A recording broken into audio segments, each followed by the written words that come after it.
আপনারা জানেন গত দুদিন ধরে উত্তরপ্রদেশে মুসলিমদের উপরে নিধন চলছে। সরাসরি মুসলিম মসজিদগুলোকে হিন্দুদের মন্দির দাবি করে পুলিশ এবং সার্ভে দল গিয়ে জরিপ করছেন। এটা নিয়ে যখন মুসলিমরা প্রতিবাদ করতে শুরু করেন, সেখানে নির্বিচারে গুলি করা শুরু করে উত্তরপ্রদেশের যোগীর পুলিশ, এবং তার ফলে যেটা হয়েছে এখনো পর্যন্ত 5 জন মারা গেছে। এই বিষয় নিয়ে সিপিএম, বিজেপি কেউ কোনো রাজনৈতিক দল অন্তত বাংলার বুকে মুখ করেনি। এই বিষয় নিয়ে তৃণমূল কংগ্রেসের মুখপাত্র রিজু দত্ত কিছুক্ষণ আগে একটি ভিডিও বার্তা পাঠিয়েছেন। আপনাদের জন্য সেই ভিডিওটি অবশ্যই দেখবেন, সম্পূর্ণ দেখবেন, ব্যাপক শেয়ার করবেন, আর আমার চ্যানেল বং নিউজ লাইভ অবশ্যই সাবস্ক্রাইব করবেন। নমস্কার। আজকে একটা গুরুত্বপূর্ণ বিষয় নিয়ে একটু আলোচনা করতে আপনাদের কাছে, সেটা হচ্ছে ইতিমধ্যেই আপনারা অনেকেই জানেন উত্তরপ্রদেশের সাম্বালে কি ঘটনা ঘটে গেছে। মারাত্মক ঘটনা ঘটে গেছে। কি ঘটনা এবং তার সূত্রপাত খুব সংক্ষেপে আপনাদের বলে দিচ্ছি। আইন ব্যবস্থা, দেশের আইন ব্যবস্থার একাংশ নিচু তলার কোর্টরা যারা আছে তারা পারমিশন দিয়ে দিচ্ছে। যে কি ভিত্তিতে পারমিশন দিচ্ছে, কেন পারমিশন দিচ্ছে, ভিত্তিটা হলো কিছু লোকে গিয়ে কেস করছে যে কোনো একটা জায়গার কোনো একটা মসজিদ, সেটা নাকি আজ থেকে অনেক অনেক বছর আগে, 500-1000 বছর আগে মন্দির ছিল, সেটা এখন মুঘল রাজারা এসেছিল, ওই বাবর, অরঙ্গজেব, জাহাঙ্গীর, তারা নাকি সেটাকে ভেঙে দিয়ে মসজিদ তৈরি করেছে। তো সেটা এখন সার্ভে করে দেখা হবে সেটা আদৌ হিন্দু মন্দির আছে কিনা, তারপর আগামী পদক্ষেপ নেওয়া হবে কোর্টের মাধ্যমে। তো এই প্রক্রিয়া শুরু হয়ে গেছে।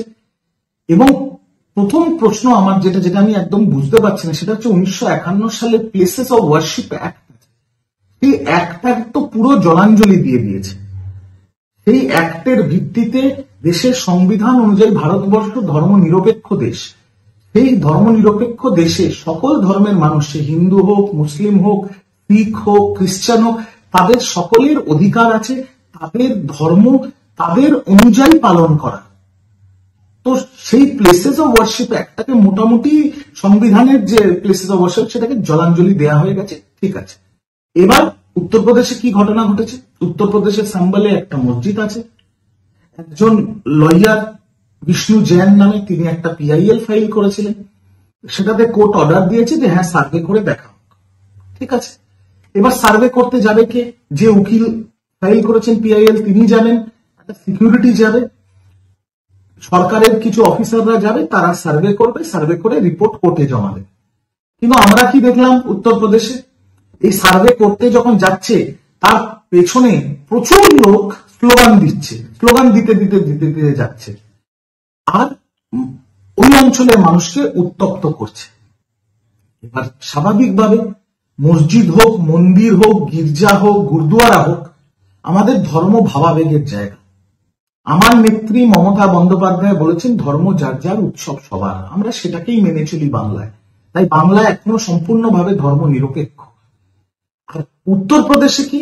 উত্তরপ্রদেশে যোগী মোদীর ডবল ইঞ্জিন মডেল চলছে।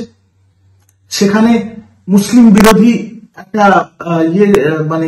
প্রথা চলছে, মুসলিম বিরোধী বিজেপি সরকারে আছে। সেখানে মানুষকে উত্তপ্ত করা হলো, কিছু মানুষ প্রতিবাদ করলো, উত্তরপ্রদেশ পুলিশ প্রথমে লাঠিচার্জ করলো, তারপরে কিছু পাথর ছোঁড়াছুড়ি হলো দুপক্ষে।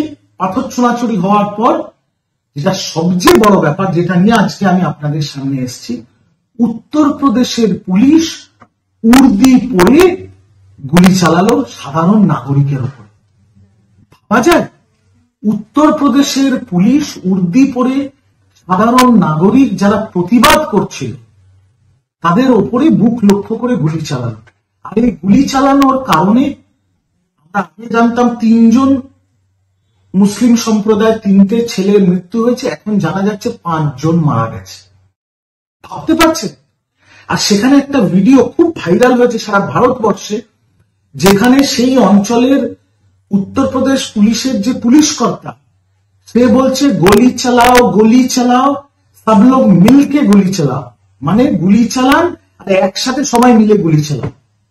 সেই ভিডিওটা, সেই যে ভিডিওটা ভাইরাল ভিডিওটা, সেটা আপনাদের দেখানোর জন্য, আপনাদের জ্ঞাতার্থে এই ভিডিওর মধ্যে আমি পোস্ট করছি। দেখুন, দেখুন ভিডিওটা।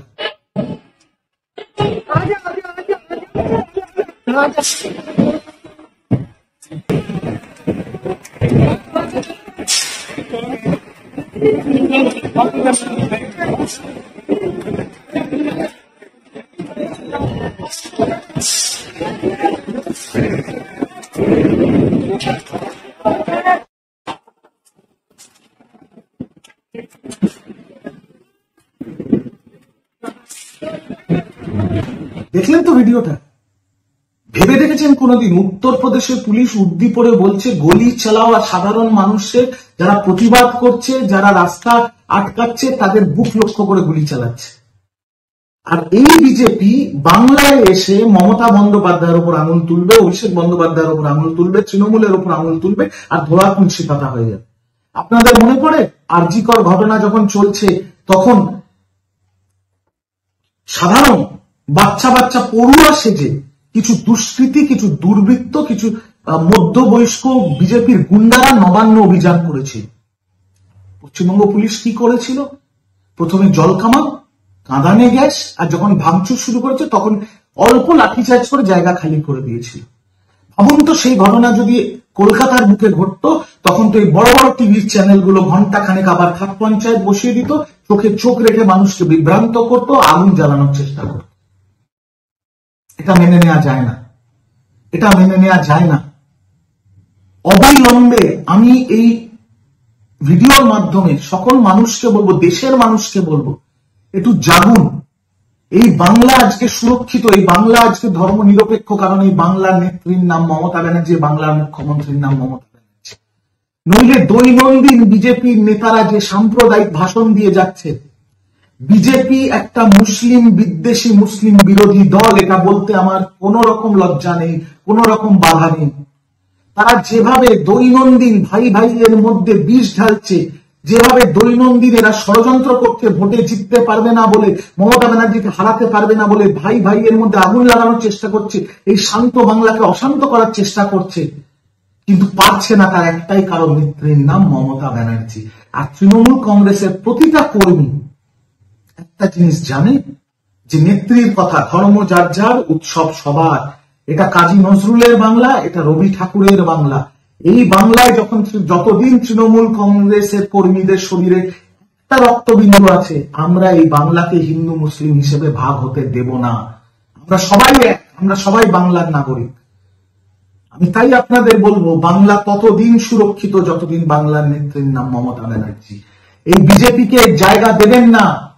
এই বিজেপি যে নোংরামি শুরু করেছে, যে মুসলিম বিরোধিতা, যে মুসলিম বিদ্বেষ শুরু করেছে, এরা চক্রান্ত করেছে সারা বাংলা কথা পুরো ভারতবর্ষে আগুন লাগিয়ে প্রতিটা রাজ্যকে এরা মণিপুর করে দেবে।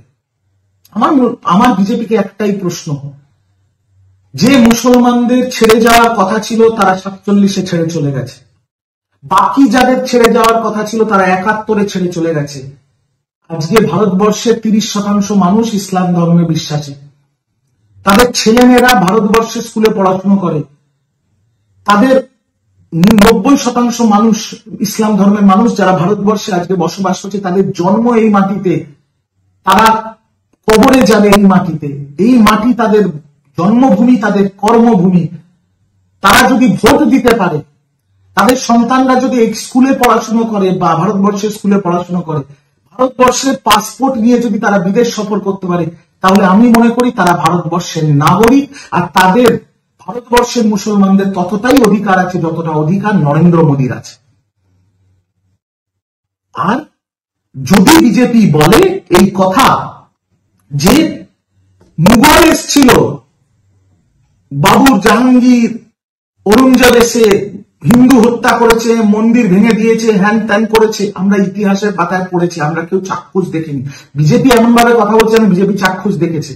যদি সেটা ভুল, আমি বলছি মানুষ হত্যা করেছে, যদি করে থাকে ভুল, যদি মন্দির ভেঙে থাকে ভুল, তাহলে যদি বাবর, ঔরঙ্গজেব, জাহাঙ্গীর আর মুঘল রাজাগুলো ভুল হয়ে থাকে, তাহলে আমার প্রশ্ন, আজকে যখন বিজেপি আন্দোলন করে 500 বছরের একটা মসজিদকে শহীদ করে দিল, যখন বিজেপি এই নোংরা চক্রান্ত করে উর্দিদারি বিজেপির উত্তরপ্রদেশের পুলিশ বুক লক্ষ্য করে গুলি করে 5টা মুসলমান ছেলেকে হত্যা করলো, তাহলে ঔরঙ্গজেব আর নরেন্দ্র মোদীর মধ্যে পার্থক্য কোথায়?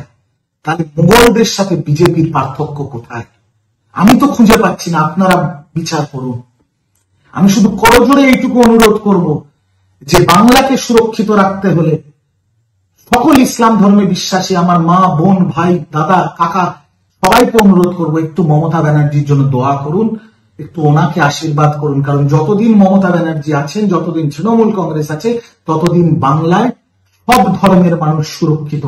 কারুর ওপরে ধর্মের নিরিখে কোনো আঘাত হবে না, হবে না, হবে না। আর দেশবাসী, যদি আমার ভিডিও দেশবাসীর কাছে পৌঁছয়, তাদেরও অনুরোধ করব, জাগুন, চোখটা খুলুন। आपका धर्म खतरे में नहीं है, ये पूरा देश खतरे में है। চোখটা খুলুন, এই বিজেপিকে ক্ষমতা থেকে সরান। বিজেপি যদি ক্ষমতা থেকে না সরে, তাহলে পুরো দেশটাকে বিজেপি মণিপুরে পরিণত করবে। এই বার্তাটা নিয়ে আপনাদের সামনে এলাম। সাম্বালের উত্তরপ্রদেশের ঘটনা নক্কারজনক, লজ্জাজনক। এটা কোনো সভ্য সমাজে হতে পারে না। আমি তীব্র ভাষায় ধিক্কার জানাই, এর নিন্দা করি। এটুকুই বলার ছিল আজকের ভিডিওতে। আপনারা ভালো থাকবেন, সুস্থ থাকবেন। তৃণমূল কংগ্রেস জিন্দাবাদ, মমতা ব্যানার্জি জিন্দাবাদ, দলনেত্রী, দেশনেত্রী মমতা ব্যানার্জি জিন্দাবাদ। আমাদের যুব আইকন, ছাত্র যুব নয়নের মণি, আমাদের সকলের সেনাপতি, তৃণমূলের সেনাপতি অভিষেক বন্দ্যোপাধ্যায় জিন্দাবাদ। জয় বাংলা, জয় বাংলা।